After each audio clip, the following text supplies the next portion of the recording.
السلام علیکم. حلقہ 11 میں خوش آمدید. علامہ اقبال کے بارے میں ان کے ایک انگریز استاد نے یہ کہا تھا کہ اقبال اپنے وقت کے شاعر بھی ہیں اور اقبال آنے والے دور کے شاعر بھی ہیں، اور اقبال اپنے وقت سے حالت جنگ میں ہے. اقبال نے خود اپنے کلام میں جو اپنی کتاب ضرب کلیم لکھی ہے، اس ضرب کلیم کا نام ہی انہوں نے اس لیے رکھا ہے اور خود اس کی تشریح یہ بیان کی ہے کہ یہ عصر حاضر کے خلاف اعلان جنگ ہے. علامہ اقبال کے اسی کلام ضرب کلیم سے آج ہم اپنے اس حلقہ 11 میں اپنے بچوں کے ساتھ فیض حاصل کریں گے انشاءاللہ. بچوں خوش آمدید. ایک عجیب و غریب تصور جو اقبال دیتے ہیں دین اسلام کے حوالے سے. عام طور پہ تصور یہ کیا جاتا ہے کہ ایک شخص مسلمان ہو جاتا ہے جب وہ آمنت باللہ و ملائکتہ و کتبہ و رسلہ والیوم الآخر، ایمان مفصل، ایمان مجمل، جو اللہ رسول آخرت قیامت دوزخ جنت پہ ایمان لاتا ہے مسلمان ہو جاتا ہے. ٹھیک ہے، شریعت کے تحت کسی کو کوئی اعتراض اس کے بعد نہیں کیا جا سکتا کہ وہ مسلمان ہے یا نہیں. لیکن اس دنیا میں قوموں کے عروج و زوال کے لیے اللہ جن مردوں کو انتخاب کرتا ہے، جس قوموں کو انتخاب کرتا ہے، جن کے ذریعے اللہ کی تقدیر ظاہر ہوتی ہے، وہ صرف اس زبانی ایمان لانے پر محدود نہیں ہے. اقبال کے نزدیک وہ ایک ایسی شیر دلیر قوم ہوتی ہے، وہ ایسے مرد آزاد ہوتے ہیں، ایسے شاہین ہوتے ہیں جو جن کی ہاں اور نہ میں اللہ تعالیٰ کائنات کے فیصلے تبدیل کرے. اور جب تک انسان وہ مقام نہ حاصل کرے، اقبال کے نزدیک وہ شخص نہ بندہ مومن کہلاتا ہے نہ ہی مرد آزاد. مرد آزاد ہونا اس کی بیسک شرط ہے، بنیادی شرط ہے. جسم بھی آزاد، فکر بھی آزاد، روح بھی آزاد، خیال بھی آزاد.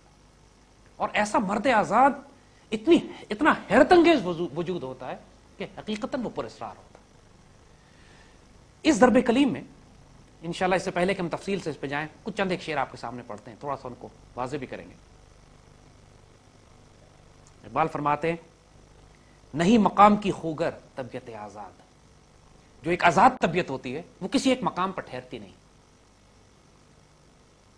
نہ وہ روحانی طور پر ایک مقام پر ٹھہرتی ہے. یعنی وہ حضور کی حدیث شریف یاد کیجئے جس میں آپ صلی اللہ علیہ وسلم نے فرمایا کہ اگر تمہارا آج کا دن کل کے دن سے بہتر نہیں ہے تو پھر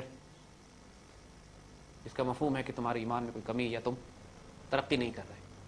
روحانی طور پر بھی مسلمان کا ہر آنے والا دن اس کے پچھلے دن سے بہتر ہونا چاہیے.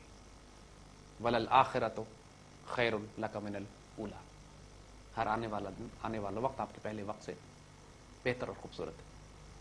اقبال فرماتے ہیں، نہیں مقام کی خوگر طبیعت آزاد. جو کہ آزاد طبیعت ہوتی ہے وہ کسی مقام پر ٹھہرتی نہیں ہے. مومن کے بارے میں کہا جاتا ہے کہ دن میں 40 دفعہ کیفیت اس کی بدلتی ہے. منافق کے بارے میں کہتے ہیں 40 سال اس کی کیفیت ایک ہی رہتی ہے. تو بندہ مومن ہر وقت اس طوفانی کیفیت میں رہتا ہے کہ میں اپنے آپ کو بہتر سے بہتر کیسے کروں.